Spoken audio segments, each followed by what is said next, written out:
Hello મિત્રો, કેમ છો? બધા રેડી? એક અમારા નવા વ્લોગમાં હાર્દિક સ્વાગત છે મિત્રો. અને આજે આપણે ઘણો ને અંદર જવાનું છે મિત્રો, કેમ કે એક આપણે કોઠીની અંદર મિત્રો એ કોઠી ફાટી ગઈ છે. આપણે શું કહેવાય હેડની, એટલે એ અંદર કચરો જે રેત બીજ ભરાઈ મિત્રો ફાટી ગઈ છે. એટલે એ મિત્રો બદલાઈ અને નવી લાવવાની છે મિત્રો. એટલે બીજી અંદર મિત્રો બની દેજો. આપણે લેવા જવાનું છે.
ને આ બગડી જતું એટલે અહીંથી મિત્રો પોણે નીકળતો છે. અહીંથી એ કમ્પ્લેટ ઠોચી દીધું નવું.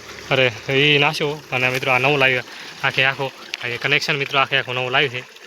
એટલે હવે કહેવાને મિનિમમ કોઈ ભાગ તૂટ વાળી કોઈ માથાકૂટ મિત્રો બધી મટી ગઈ. એટલે કોઈ મિત્રો આપણે ગણો ને ફાઇનલી ઓલી કોઠી નાસી બદલાઈ પી છે મિત્રો. અને આ મિત્રો નવી લાવી છે કોઠી. મિત્રો જોઈ શકો છો આખી મિત્રો નવી છે. દેખો વાલે નવો છે, આ કોઠી નવી હતી અને બધું કોઠી હારી લાવી છે નવી. કેમ કે મિત્રો ઓલી હતી એ મિત્રો ઓછી રેટ ફાટી ગઈ હતી. એટલે એના લીધે પોણી વધારે નીકળતો હતો મિત્રો. દેખો આખે પોણી કેટલું નીકળે ઠેઠ હોવા ઘણા દેખો હારી ઓળા કરીને છે બધી. એટલે મિત્રો પોણી ખૂબ નીકળતો હતો એટલે એ ફાટી ગઈ હતી. એટલે એના માટે આ નવો લાવ્યો છે હારી આખું વધારે નવો લાવી અને મિત્રો કમ્પ્લીટ ફિટ કરી નાખ્યું છે. અને હવે આપણે પોણી ચાલુ કમ્પ્લીટ કરવી પડશે. એટલે એને હવે ધોવાન થશે નહીં. આપણે હવે શાંતિ મિત્રો ઘણો ને આપણે કમ્પ્લીટ ફિટ કરી નાખ્યું. હેડ બેડ રાતે અંદર આવ્યા કમ્પ્લીટ મિત્રો ફિટ કરી નાખ્યું છે. અને મિત્રો પોણે પણ ચાલુ કરવું પડશે. અને મિત્રો અમારો વિડીયો પસંદ આવ્યો હોય તો લાઇક, શેર અને સબસ્ક્રાઈબ કરવાનું ભૂલતા નહીં. જય હિન્દ, જય ભારત મિત્રો.